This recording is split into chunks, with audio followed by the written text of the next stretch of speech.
Dear students, तो आप सभी लोग कैसे हैं। उम्मीद करते होंगे कि आप सभी लोग अच्छे होंगे, मस्त होंगे और अपने पढ़ाई में व्यस्त होंगे, है ना। और आप सभी लोग अच्छे तरीके से अपना तैयारी कर रहे होंगे। तो मेरे प्यारे शेर, इस वीडियो बनाने का मेन मकसद क्या है। देखिए, अगर आप बिहार बोर्ड में जाते हैं, क्या होता है कि कितने बच्चे लोग का पता नहीं रहता है कि बिहार बोर्ड में कॉपी कैसे लिखा जाता है। तो माय डियर स्टूडेंट्स, हम आपको बताना चाहेंगे कि देखिए, सबसे पहले तो आप बिहार बोर्ड की कॉपी अगर आप पहले जान जाते हैं तो आपको ये नहीं रहेगा मन में ना कि हम मतलब ये आपके मन में बेचैनी नहीं रहेगी कि मतलब किस तरह से आप बिहार बोर्ड में कॉपी लिखेंगे, या आपको मतलब रहता है ना कि एक प्रॉब्लम्स कि भाई कैसे कॉपी लिखा जाता है बिहार बोर्ड में। तो देखिए मेरे प्यारे शेर, मेरा मेन पर्पस यही है कि वीडियो बनाने का कि जो मतलब आप बिहार बोर्ड में कॉपी कैसे लिख सकते हैं, एक टॉपर्स का कॉपी कैसे होता है और एक टॉपर्स कॉपी अपना कैसे लिखते हैं, है ना। तो माय डियर स्टूडेंट्स, हम आपको दिखाना चाहेंगे कि देखिए बिहार बोर्ड कॉपी किस तरह से लिखता है। अभी हम अपने हैंड राइटिंग नोट्स अभी खुद अपने हैंड राइट हाथ से लिखे हैं। खुद अभी आपको अपने हाथ से लिख के देखिए यहाँ पर लिख के रखे हुए हैं। तो आपको इस वीडियो के माध्यम से यही दिखाना चाहेंगे कि आप बिहार बोर्ड में कॉपी किस तरह लिख सकते हैं। ठीक है, तो ध्यान दीजिए इधर। देखिए देखिए आपका बिहार बोर्ड का कॉपी किस तरह से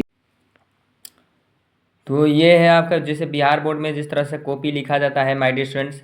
सबसे पहले तो आप लिखेंगे प्रश्न संख्या 1 और उसको आप लोग डालेंगे इस तरह से, है ना। मतलब इस तरह से आप सजा के यहाँ पर वार्ड डाल के आप लिख देंगे 2 अंक स्तरीय प्रश्न, यानी आपका 2 अंक का प्रश्न होगा तो आप 2 अंक डाल दीजिएगा। अगर 5 अंक का रहेगा तो 5 अंक डालिएगा, अगर 6 अंक का रहेगा तो 6 अंक डालिएगा। ठीक है। अब मान लीजिए कि क्वेश्चन है कि रोपड़ कृषि के 4 फसलों के नाम लिखे, तो मतलब क्वेश्चन क्या कर रहा है उसके देखिए, उसका पहले उसका पॉइंट्स ले लीजिए कि रोपड़ कृषि के 4 फसलों के नाम लिखना है, तो इसको पॉइंट्स में डाल दीजिए। और एक काम का क्या करना है कि इस जितने भी ये जो आप अब इसको पहले लिखने के बाद आप यहाँ पर देखिए, यहाँ पर 2 बिंदु रखा हम डैश कर दिए और यहाँ पर हमने एक रेखा खींच दिया है ना, ताकि ये आपको हेडलाइट्स में दिखाई दिए, है ना। तो माय डियर स्टूडेंट्स, इसी तरह हम लिखेंगे मेष व्यापारिक उद्देश्य से की जाने वाली कृषि नकदी, है ना। कृषि नकदी फसलों के उत्पादन को रोपण कृषि कहते हैं। इसके 4 फसल क्या है, निम्नलिखित 4 फसल के नाम निम्नलिखित है ना। तो इस तरह हम सजा देंगे, रोपण कृषि के 4 फसल को हम सजा देंगे इस तरह से। उसके बाद देखिए, अब ये इस तरीके का जो लिखना आगे पीछे लिखने का मकसद क्या था। देखिए, अगर हम एक बराबर तीनों को लिखेंगे तो हम अच्छे तरीके से नहीं लिख पाएंगे और वो क्या होगा कि हमारा जगह में जो है ना वो बच नहीं पाएगा। यहाँ पर सट जाएगा, फिर ये यहाँ पर सट जाएगा, फिर यहाँ पर ये सट जाएगा। तो ये इस तरह से हम एक छोटा सा तीर लगाए हैं, एक बड़ा सा तीर खींचे हैं, फिर एक छोटा सा तीर खींचे हैं, फिर आपका एक बड़ा सा तीर खींचे हैं। तो देखिए हम यहाँ पर लिख दिए हैं पहला, दूसरा, तीसरा, चौथा डालकर। तो ये हो गया इसका इसका क्वेश्चन, पहला क्वेश्चन का आंसर। उसी तरह देखिए नेक्स्ट हम इसे दूसरा क्वेश्चन लिखे हैं। देखिए अभी खुद हम अपने तरीके से बनाए हैं जो बिहार बोर्ड में कॉपी लिखा जाता है। तो अब हम प्रश्न संख्या 2 का क्वेश्चन लिख रहे हैं। तो 2 का देखिए इस तरह से हम लोग डाल देंगे, क्वेश्चन नहीं लिखना है क्योंकि आपको समय बचाना है। तो इस तरह से हम लिख देंगे, है ना। तो इस तरह लिखेंगे 2 अंक स्तरीय प्रश्न। ठीक है। तो देखिए अब इसमें उत्तर है कि क्वेश्चन है कि सहकारी कृषि से आप क्या समझते हैं या क्या है ना। तो हम पहले उसका पॉइंट्स लिख देंगे कि भाई कह क्या रहा है, सरकारी कृषि। तो सहकारी कृषि का पॉइंट्स लिख देंगे यहाँ पर और इसको 2 बिंदु से दर्शा देंगे और यहाँ पर ब्लैक पेन से हेडलाइन मार देंगे। ठीक है। आपको जितना भी देखिए क्वेश्चन ब्लैक हेडलाइन जितना भी मारना होगा आपको ब्लैक पेन से मारना होगा। सिर्फ आपको उत्तर जो देना है ना वो सिर्फ उत्तर आप ब्लू पेन में दीजिएगा। देखिए यहाँ पर हम यहाँ पर कितने अच्छे तरीके से सजा के लिखे हैं कि जब कृषकों का एक समूह कृषि से अधिकाधिक लाभ कमाने के उद्देश्य से एक सहकारी संस्था बनाती है तथा अपनी कृषि कार्य संचालित करते हैं तो उसे सहकारी कृषि कहते हैं, है ना। उसके बाद हम एक पैराग्राफ इसको जरूर छोड़िएगा ताकि आपको मतलब चेक करने वाले को दिक्कत ना हो और आपको समझ में भी आए और उनको भी समझ में आए।